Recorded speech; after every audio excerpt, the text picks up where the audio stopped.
Hi guys! So, ang topic natin is Introduction to Strength of Materials or Mechanics of Deformable Bodies. Okay, let's just have some quick intro kung ano ba ang overview ng Strength of Materials or Mechanics of Deformable Bodies.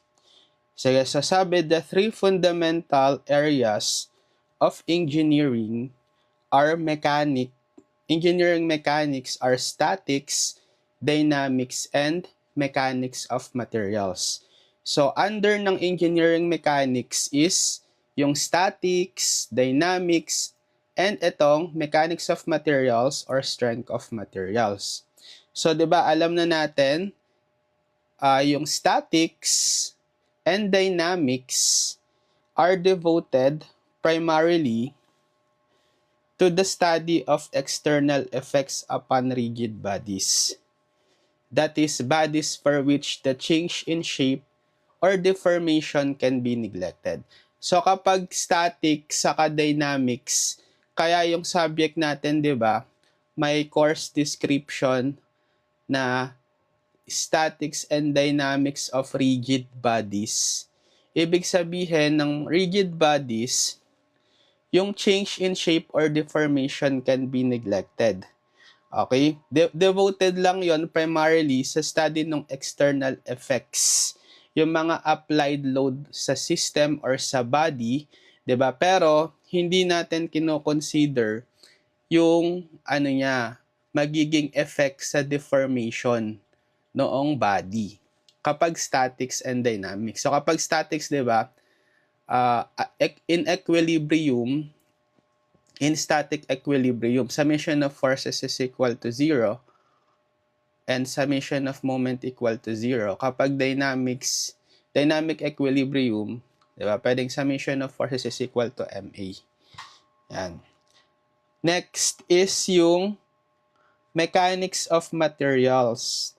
Yan na, yung strength of materials naman, or mechanics of materials, deals with the internal effects and deformations that are caused by the applied loads.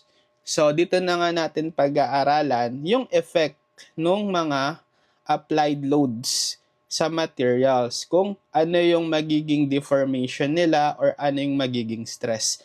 Kasi in real life, meron naman talagang mangyayaring stress and deformation sa mga materials natin once they are subjected to load. Okay? So, kumbaga magkasama tong dalawa, yung statics, dynamics, saka mechanics. Kasi kailangan muna natin ng statics, analysis ng statics, para makuha rin natin yung effect nun, yung mga deformations and stress dun sa material. So mahalaga na meron talaga kayong magandang background about statics, particularly statics, kapag nagtitake kayo ng ng strength of materials. Okay? So for example, a machine part or structure must be strong enough to carry the applied load without breaking. And at the same time, the deformations must not be excessive. So yun yung trabaho ng mga design engineer, 'di ba? Dapat yung structure or machine is strong enough to carry the applied load. So hindi sila magfe-fail.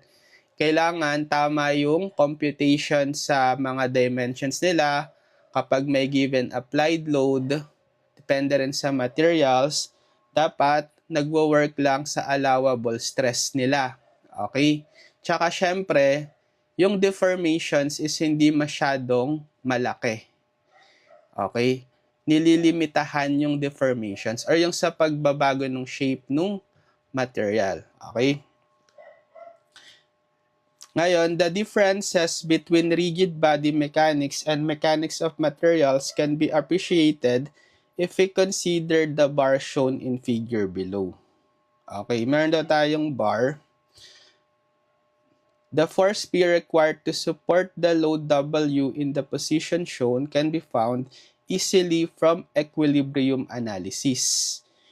Diba? So, meron tayong bar, merong nakalagay na load, ito yung W, yung force P na required to have the equilibrium, pwede natin yung ma-solve, di ba? Kasi magsa-summation of forces lang tayo or summation of moment is equal to 0 from statics.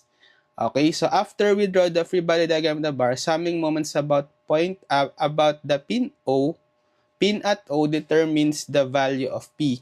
So, kasi dito sa pin, dito sa support, meron tayong dalawang reactions, di ba? Horizontal and vertical. Okay, so para hindi natin masama sa equation yon yung reaction nila, mag-moment tayo dito sa pin. Okay, so solve mo agad si P.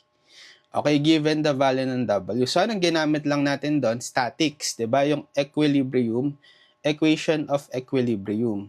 So in this solution, we assume that the bar is both rigid. The deformation of the bar is neglected and strong enough to support the load W.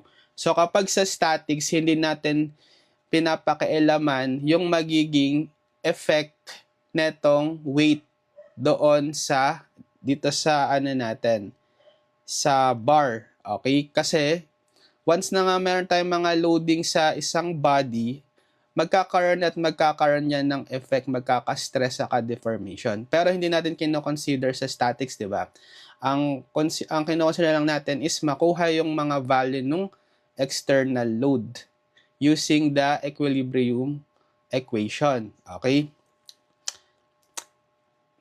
In mechanics, so ngayon, in mechanics of materials, the static solution is extended to include an analysis of the forces acting inside the bar,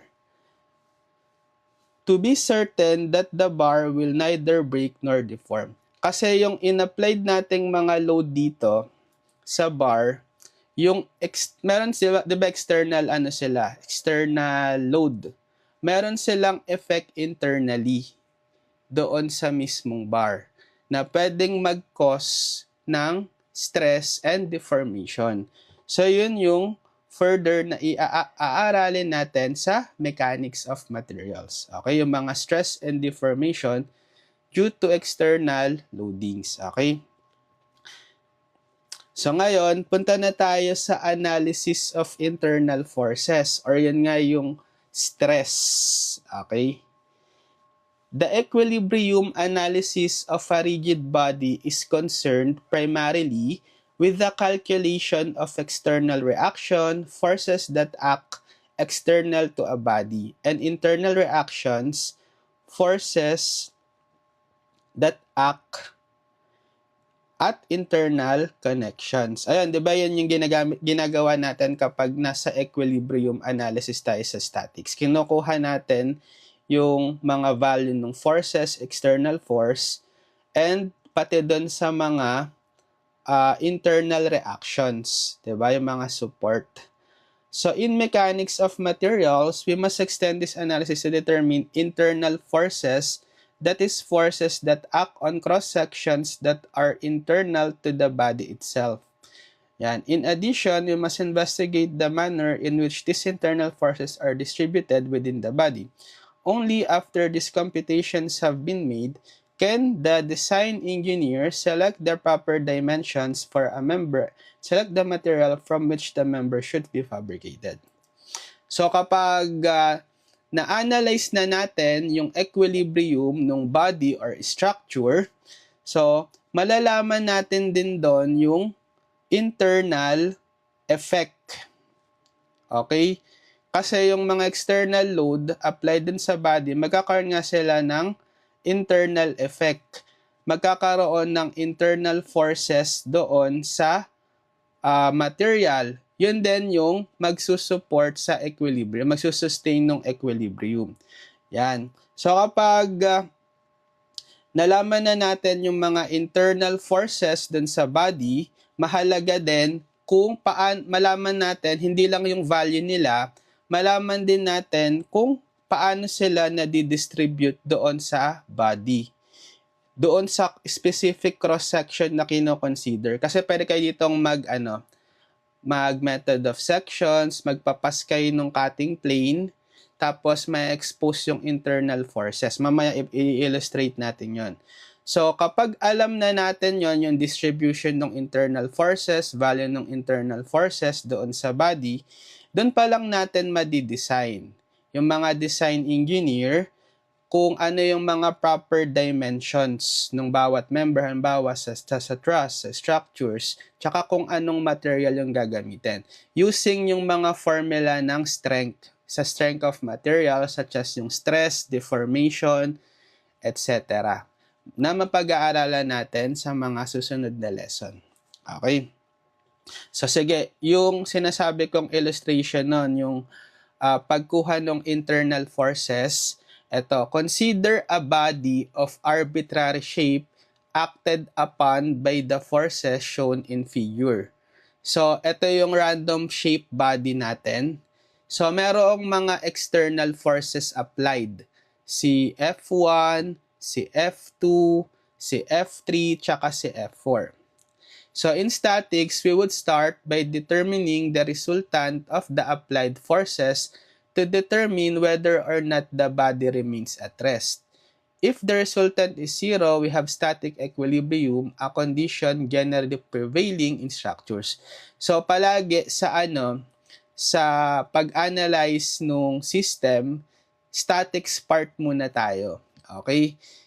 Chine-check natin yung equilibrium, static equilibrium. Which is dapat palagi yon nasa static equilibrium yung isang body or isang structure. Okay? So, pwede nating makuha yung resultant nito, di ba? Nung mga forces acting dun sa body using summation of forces, summation of moment. Using statics. Okay? Tapos, kailangan equal sila sa zero para in equilibrium. Ngayon, in strength of materials, we make an additional investigation of the internal distribution of the forces. Ayan nga yung sabi ko kanina. This is done by passing an exploratory section AA through the body and exposing the internal forces acting on the exploratory section that are necessary to maintain equilibrium of either segment. So, magpapas tayo ng cutting plane. So, ito yung cutting plane natin. So, pag nagpas ka ng cutting plane, mahati siya into two. Madi-divide yung nandito tsaka nandito. So, pag ginawa natin yon, halimbawa, consider ko yung nasa left, yan, ma-expose ngayon yung internal forces. Okay? Ba't siya nagkaroon ng internal forces? Kasi nga, may mga applied tayong external load. So, yun yung i-analyze natin. Yung mga external forces once makat yung body by this section, plane section. Okay?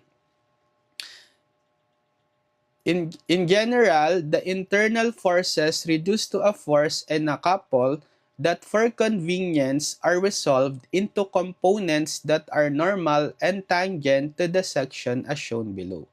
So, pag nakuha na natin yung resultant internal forces due to the external load dito sa specific cross-sectional area na kinat natin, ito yung kalalabasan niya. Usually, dinedenote natin sila, sabi, by a force and a couple. As a resultant na yun resultant force and a couple that for convenience resolve into components that are normal and tangent to the section. Halimbawa, so, eto, mga components na to ng resultant and couple moments. So, nag-a-act sila dun sa centroid. Okay? So, the origin of the reference axis is always taken at the centroid, which is the key reference point of the section. If the x-axis is normal to the section is known as the x-surface. Or, more briefly, the x-face. Yan. So, kinonsider natin is itong section na to, yung cross-sectional area, na perpendicular dito sa x. So, nag-superimpose tayo ng x, y, z axis. Okay? Para ma-locate din natin yung position ng mga XYZ component ng force, resultant force at resultant couple. Okay? So kapag yung kino-consider natin is yung cross-sectional area na perpendicular sa x-axis, tatawagin natin ito as yung itong cross-sectional area na to as x-face. Okay? So x-face to kasi ito consider kong perpendicular yung x-axis sa kanya.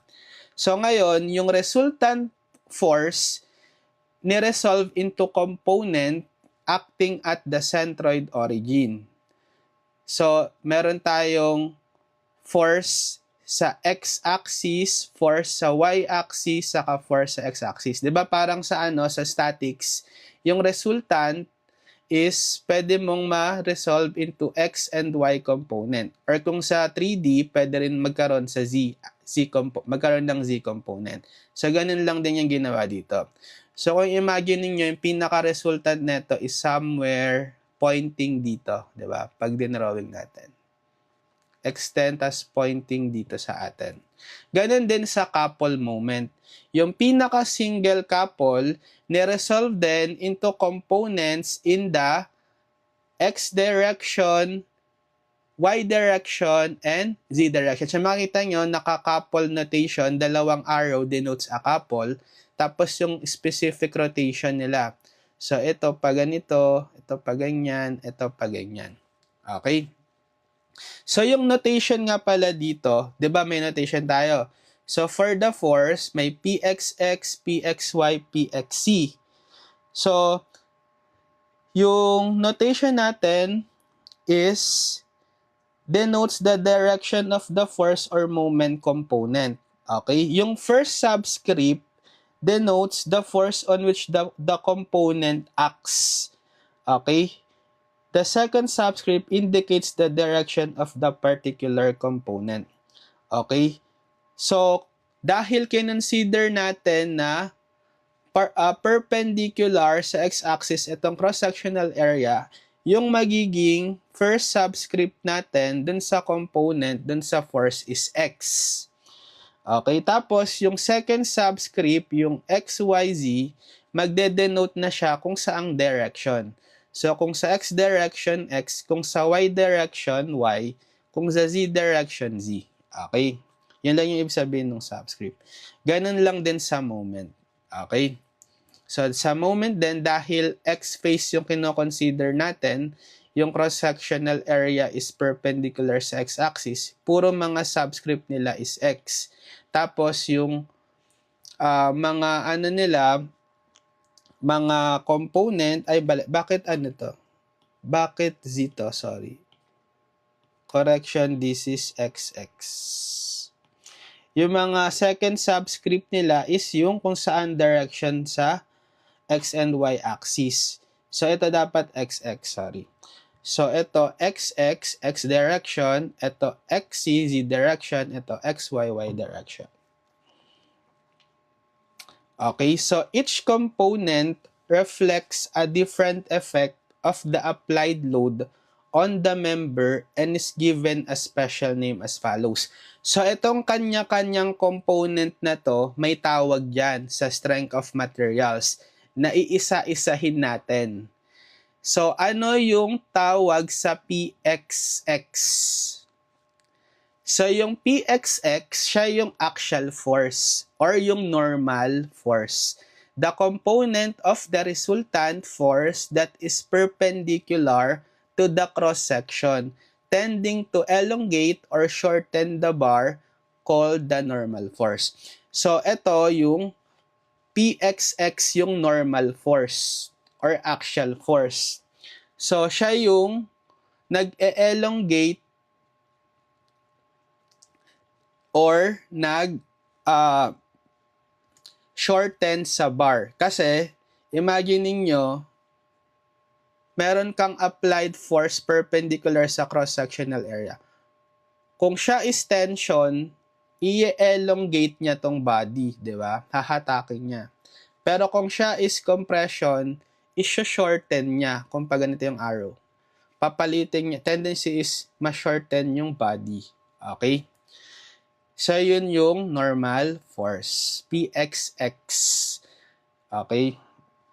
And usually denoted by P kapag normal force. Tapos yung Pxy and Pxc. Ito yung Pxy tsaka Pxc, ano naman tawag sa kanila? Shear force. Shear forces. The component of the resultant force lying in the plane of the cross-section tending to shear slide one segment of the bar relative to other segment is called the shear force. So, di ba mga parallel naman, yung PXY tsaka PXC is parallel sa cross-sectional area. So, anong tendency nila? Mas slide. Di ba? Mas shear or mas slide yung body. Okay? So, which is in turn, nagkakosting niya ng deformation and stress. Okay? So, the resultant shear force is usually denoted by V and its components by Vy and Vc to identify. So, dito sa notation natin, yung Pxy, Pxc, pwede nyo rin yung palitan ng V, letter V. Okay? So, V stands for shear force. So, pag nilagyan nyo ng subscript V sub Y, shear force sa Y direction, subscript V sub C, shear force sa Z direction. Okay, so same lang tong PXY sa VY, tas yung PXC sa VZ.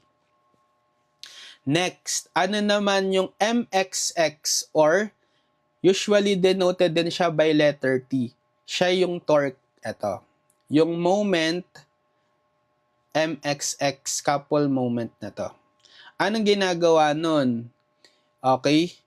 Yung torque, the component of the resultant couple that tends to twist or rotate the bar is called the twisting moment.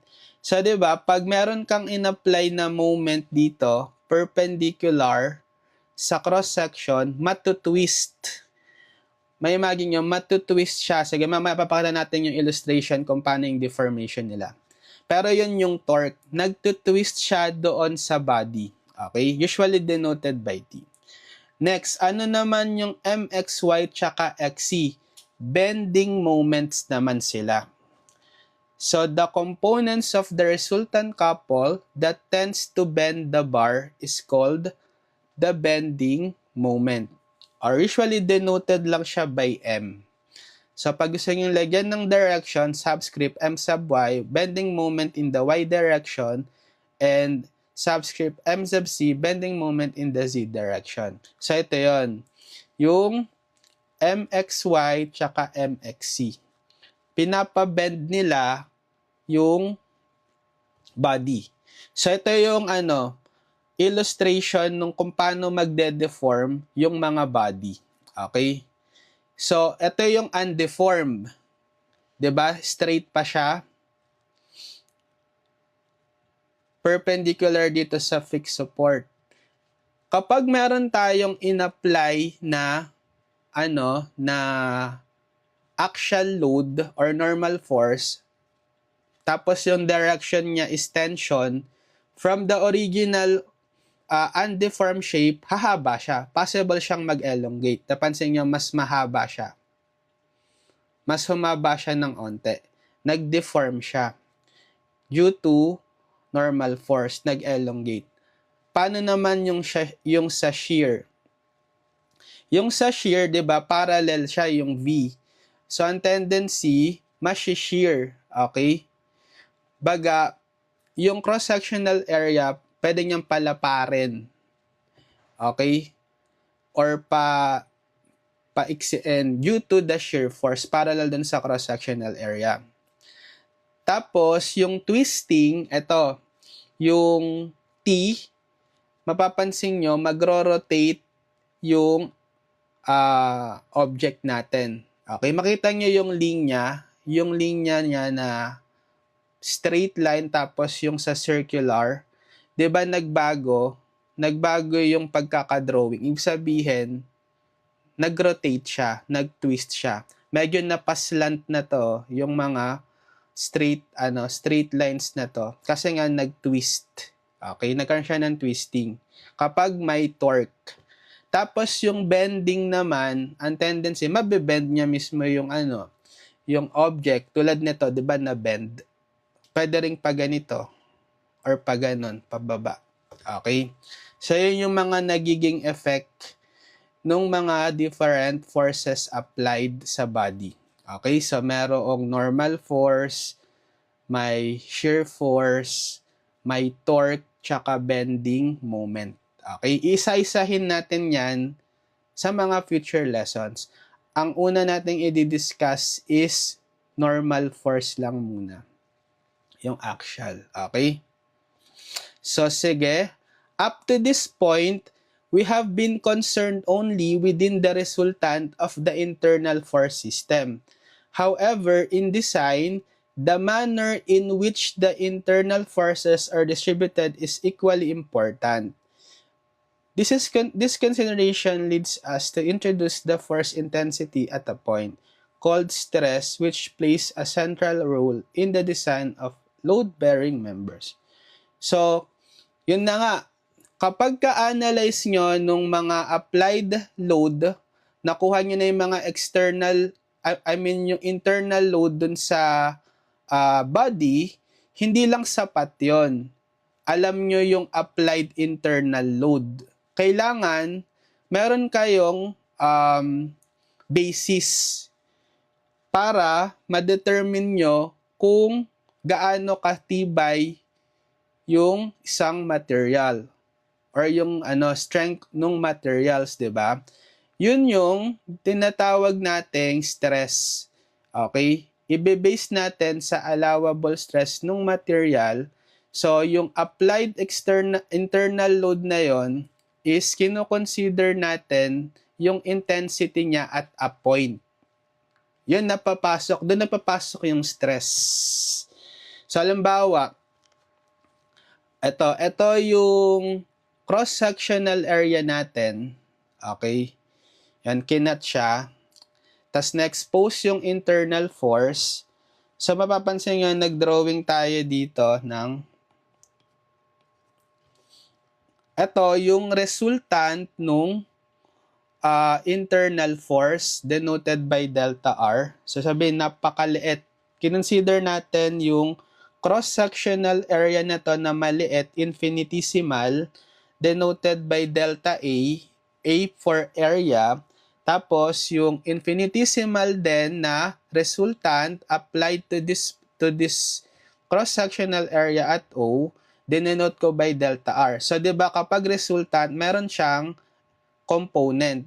So, yung component niya, from the figure kanina, di ba, meron tayo yung axial, denoted by P, delta P. Tapos yung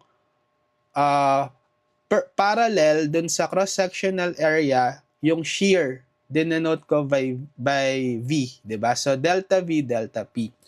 So, yung pinaka-force, etong stress vector na to, denoted by T, ang magiging value niya is kung kukuhain natin yung limit nung delta R to delta A as delta T approaches 0.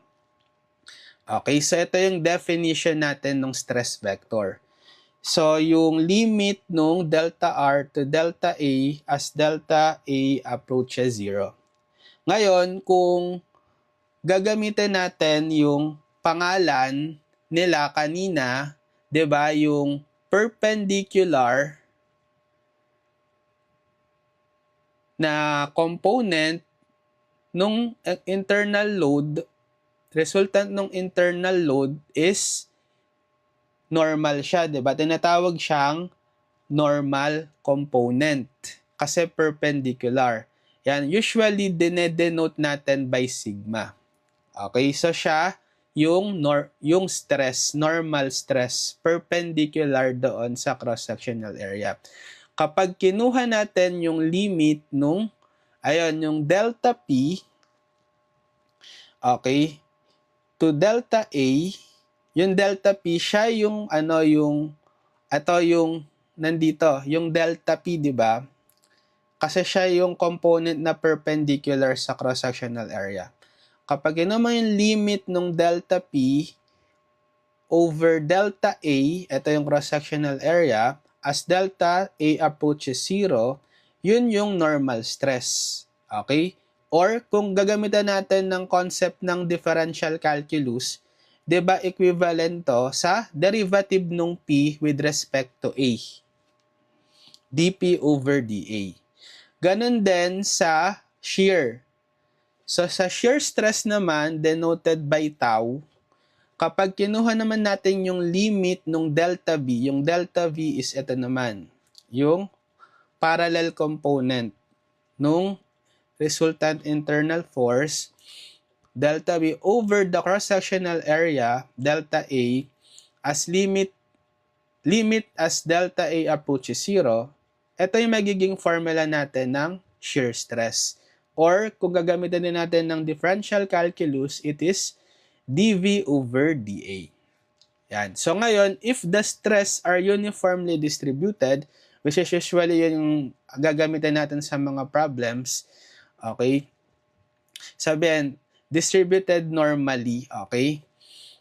Pwede nyong ma-reduce na lang itong formula natin as yung stress, sigma, is equal to P over A. Tapos yung shear stress, tau, is equal to V over A. So nawala na yung mga differential. Yung D, okay? So ito yung madalas nating gagamitin na mga formula sa isa-solve nating problems. So stress is force over area kapag normal stress, yung P perpendicular sa cross-sectional area, tas tau is equal to V, shear force V over A, so yung V is parallel dun sa cross-sectional area. So ano naman yung mga units?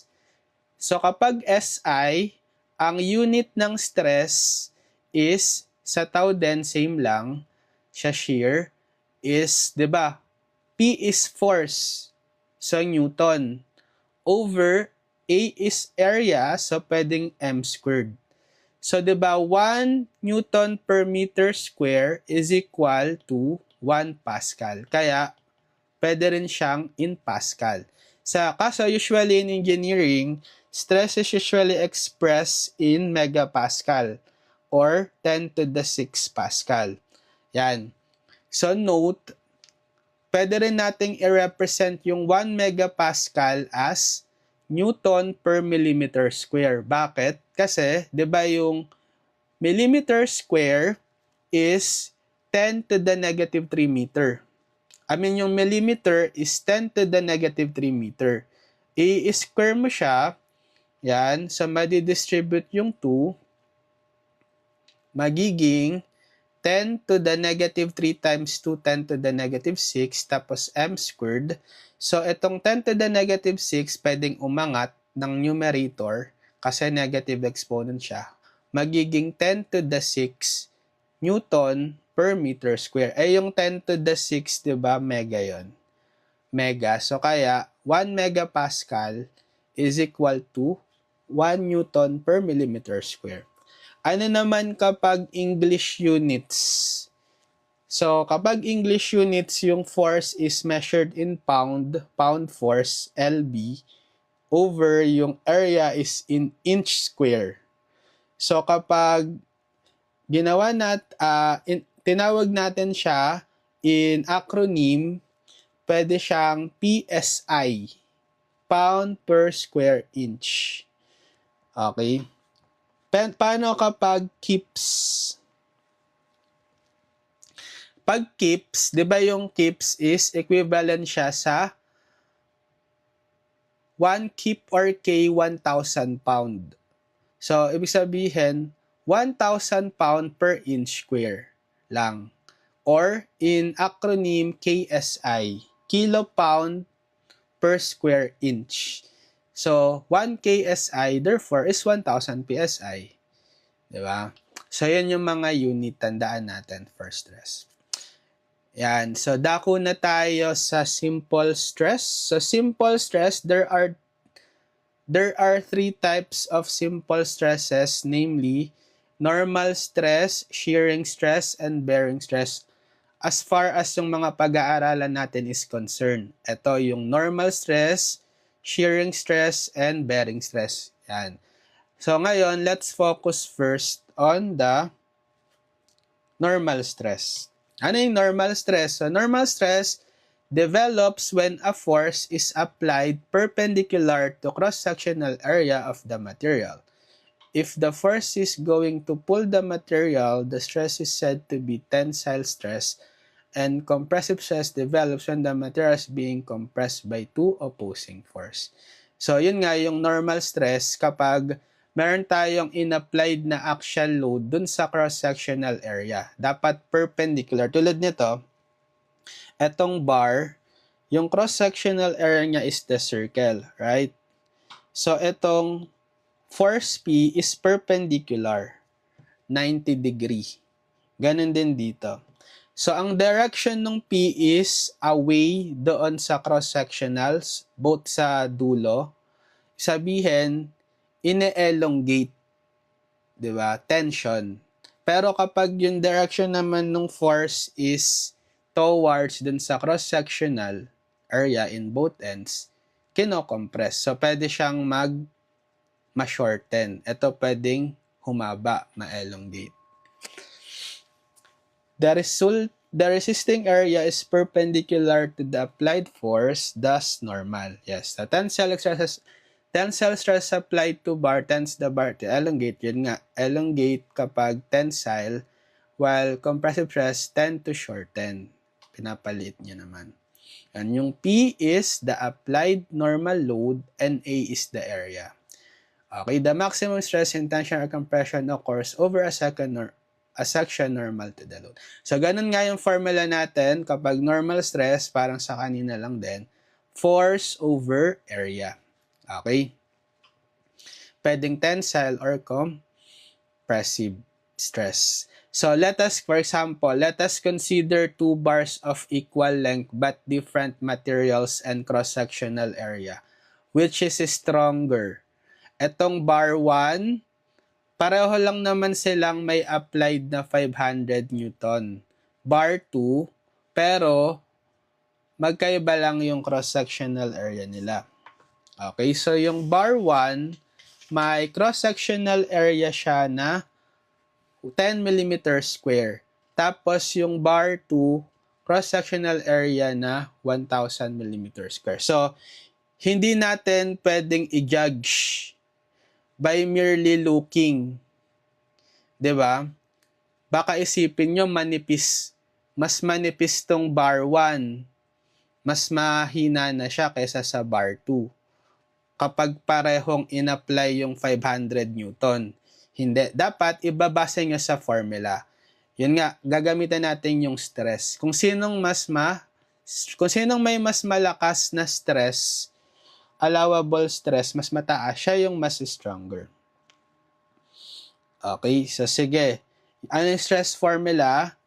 P over A. So, dun sa bar 1, stress niya denote by sigma sub 1, stress sub 1 is, so yung P niya is, normal to kasi perpendicular yung load doon sa cross-sectional area. 500 Newton. Divided by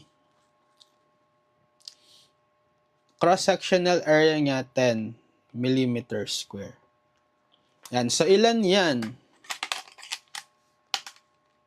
500 over 10,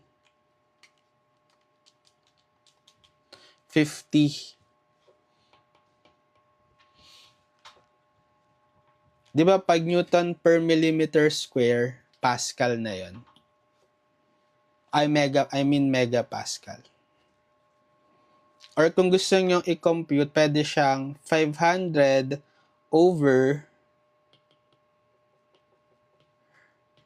yung 10 millimeter square, times nyo siya sa 10 to the negative 3 meter square. So, madidistribute nyo to, magiging 10 to the, wait, ang liit ng eraser. Magiging 10 to the negative 6 meter square. So, ito na yung Newton per meter square Pascal. Tapos, ang i-input nyo is 500 over 10 times 10 to the negative 6. Yun din. Tapos pag ineng mo, 50, 10 to the 6 kaya megapascal.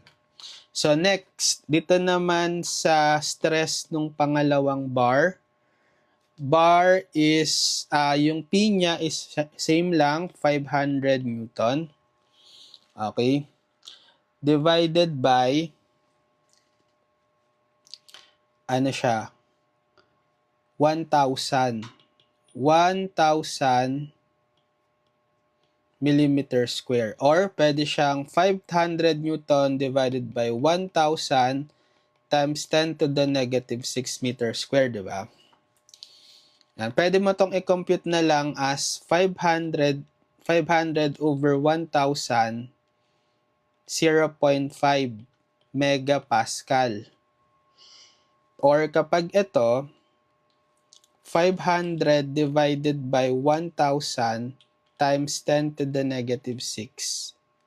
Yan nga. So, ineng mo, pero dapat in Pascal siya.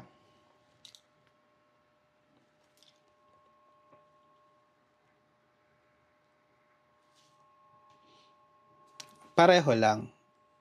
In megapascal. Shift, ayan, 0.5.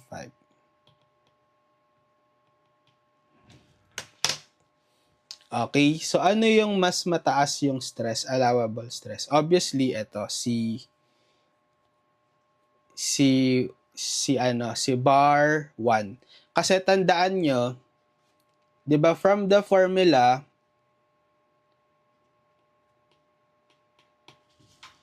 kung constant area, constant A, stress is directly proportional sa applied load. 'Di ba? Kasi nasa numerator siya. Pero at constant P,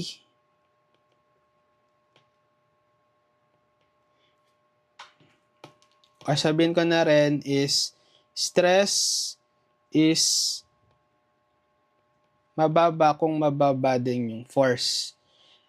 Pero at constant P, stress is mataas kung area is mababa. Tapos, stress is mababa kung area is malaki. And inversely proportional naman siya. So, dito, di ba, dahil pareho sila ng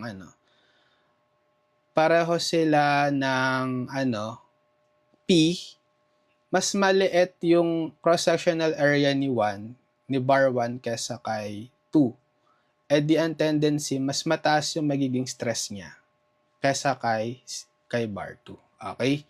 Diba? Or kahit i-compute nyo nga, yun pa rin yung lalabas.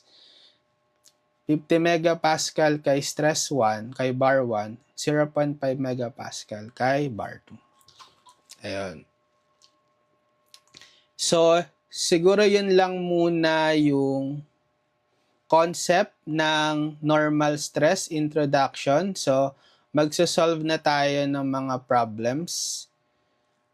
Okay? About normal stress muna tayo. So, sige. Abangan nyo yung mga isa-solve nating problems for normal stress.